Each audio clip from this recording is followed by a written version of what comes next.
So I'm probably going to land in a bit of controversy for saying this, but I think at this point there's no doubt in my mind that even though the Switch has been doing pretty well for the past 2 years, by 2020, meaning when the PlayStation 5 and the next generation Xbox console, whatever they decide to call it, hopefully it's a less ridiculous name than the Xbox One, but we'll see about that.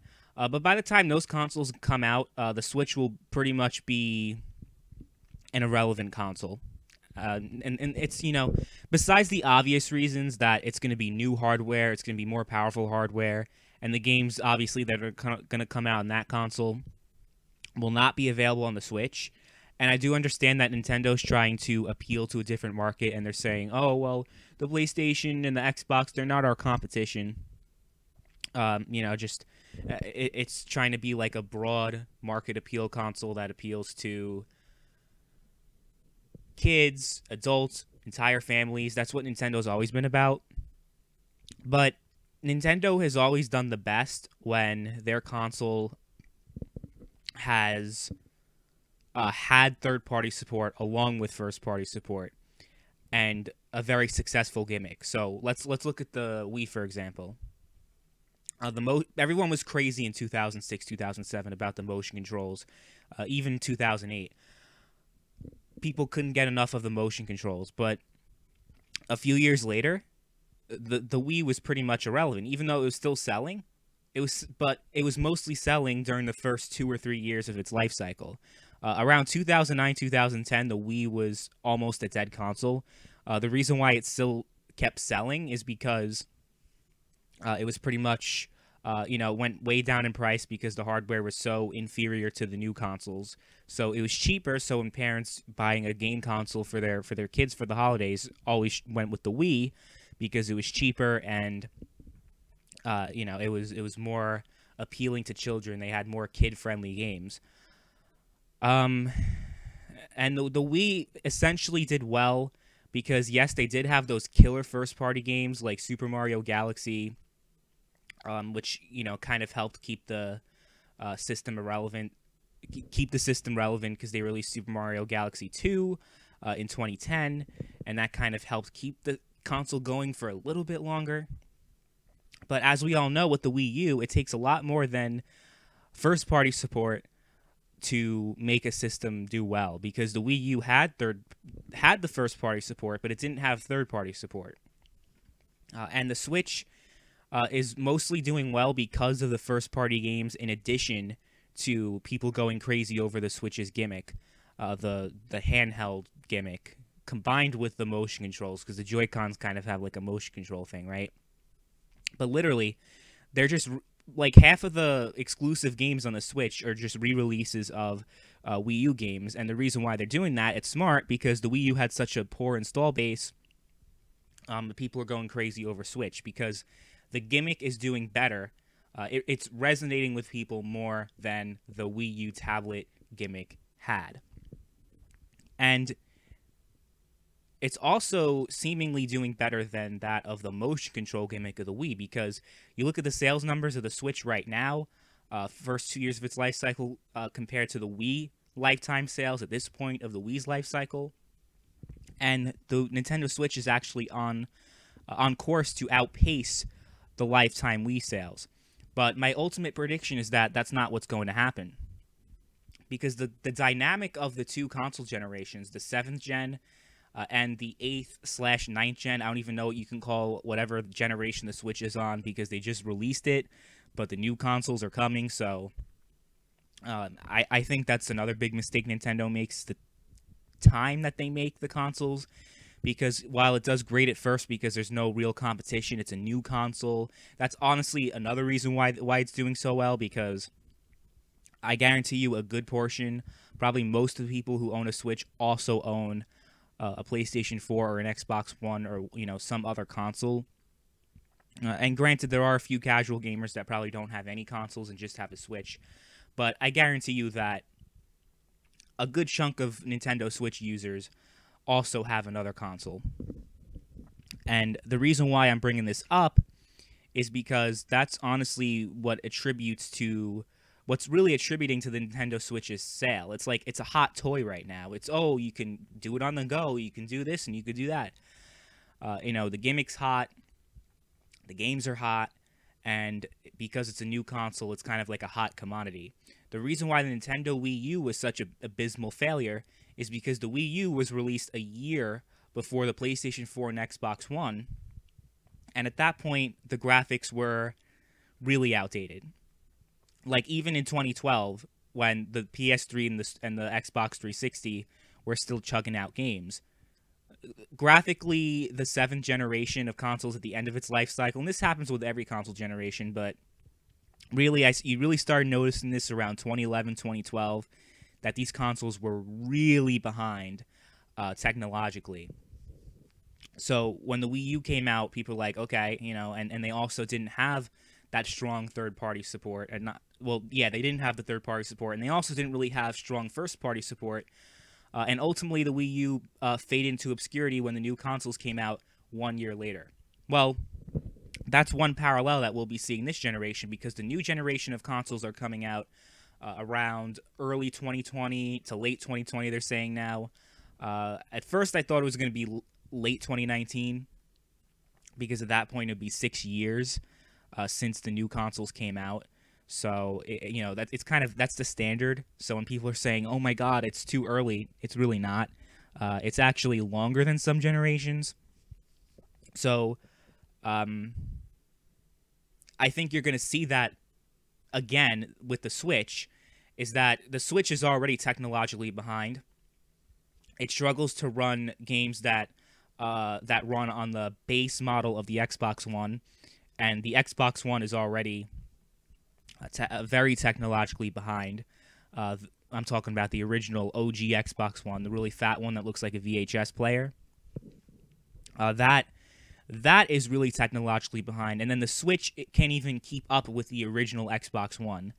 And they're doing that to make the portability thing work, because you can't have a really powerful console and then try to make it portable.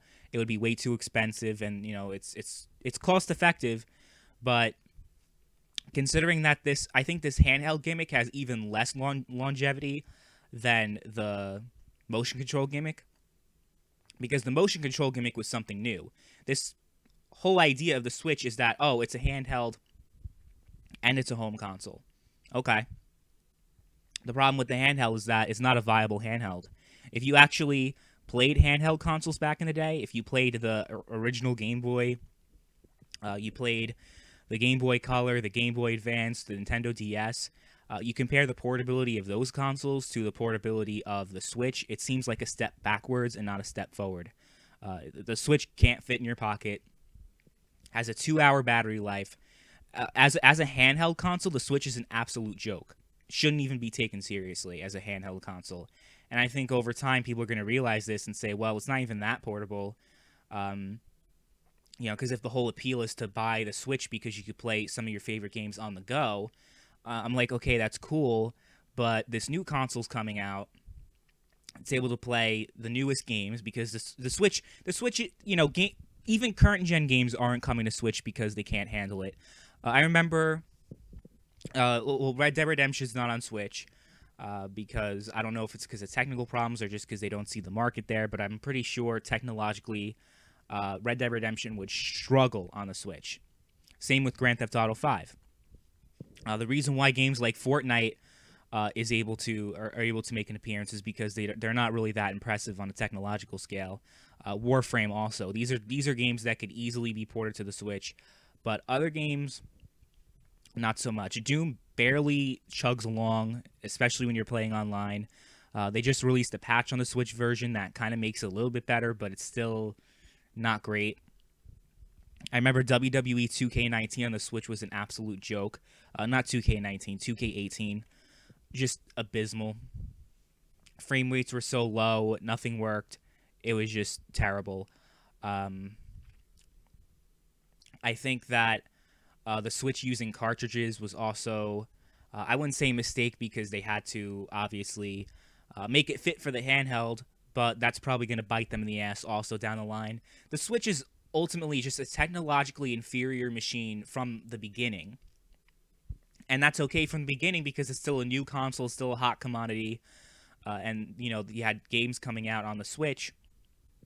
And by the way, the reason why the Switch has so much greater first-party support than the Wii U is because, like I said, they're just re-releasing games. They're just re-releasing, they're updating the Wii U version, merging it with the 3DS version of Smash Brothers, and that's why you get Smash Brothers.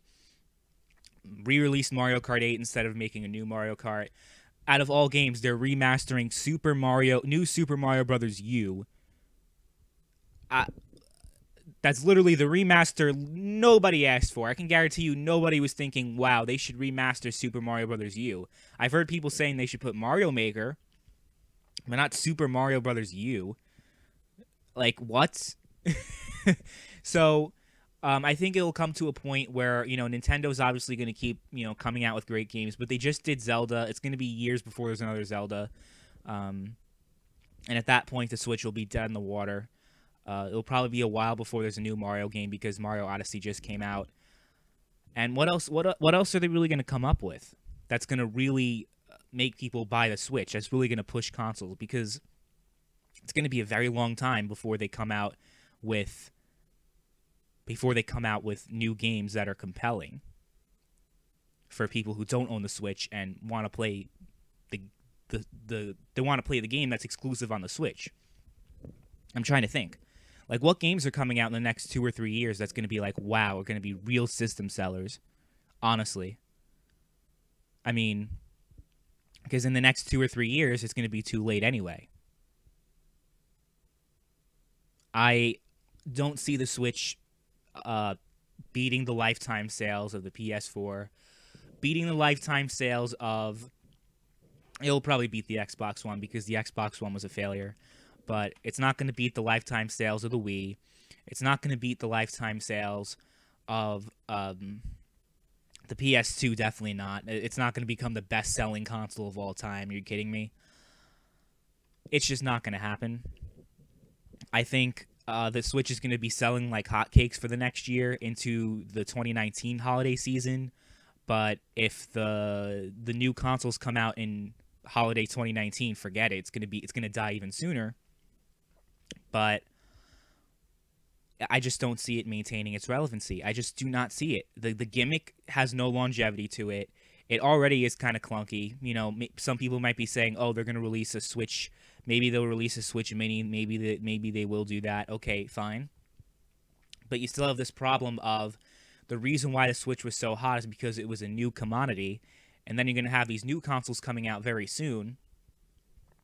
And I don't know how well that's going to work, because really the Wii was able to shine because the PS3 and the Xbox 360 were both embroiled in controversy.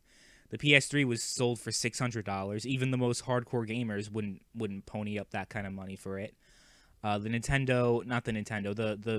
360 released by Microsoft was released a year prior, but it's still, you know, it had huge technical problems. If, you know, buying an Xbox 360, whether or not it was going to break down in the first month of you buying it, pretty much flip a coin, right? There was pretty much a 50-50 chance. I think it was even less than that. I think Xbox 360 at that point, like the original model, had like a 25% success rate or something like that, like something crazy. So the Xbox 360 had some problems. The Wii was able to shine because the motion control thing was something new. It was able to appeal to kids. And really the only thing that Switch has going for it is that, you know, it has its gimmick, sure. It has its games, sure. But like we know, like it takes more than just those two things to really sell a console. Like, to really sell a console. Because, again, the Wii U had the first-party games, but look what happened with the Wii U. It took Nintendo Switch less than a year to outsell the Wii U's lifetime sales.